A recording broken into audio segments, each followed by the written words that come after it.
Es geht darum, den weißen Wal zu fangen. Ja, da ist er, der schöne Bursche. Das Menschen. Fick dich! Oh, Scheiße. Fick dich! Mal weißer Wal am Arschloch, oder was? Oh ja.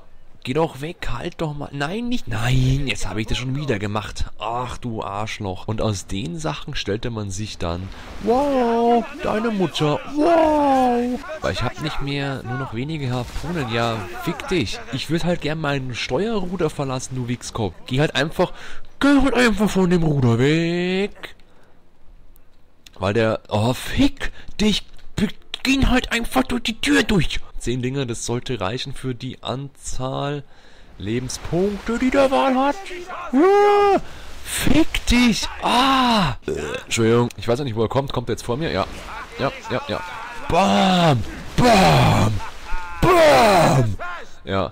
Also ganz entspannt hier an die Sache rangehen. Auf keinen Fall irgendwie Emotionen hier einfließen lassen. Das ist gar nicht gut bei sowas. Der arme Wal, muss ich sagen. Der arme Wal. Bin ich blöd oder was? Ja, endlich habe ich es geschafft. Der arme Wal. Tut mir so leid. Oh, das ist schon krass. Warum tue ich den Monster-fucking-Wal auf mein scheiß Schiff? Der ist größer als mein Schiff. So, mal was Legendäres. Weißwal, Haut und einen Knochen bekomme ich von einem riesigen fucking Hai. Ich bekomme einen einzigen Knochen. Das ist doch mal ausreichend, oder?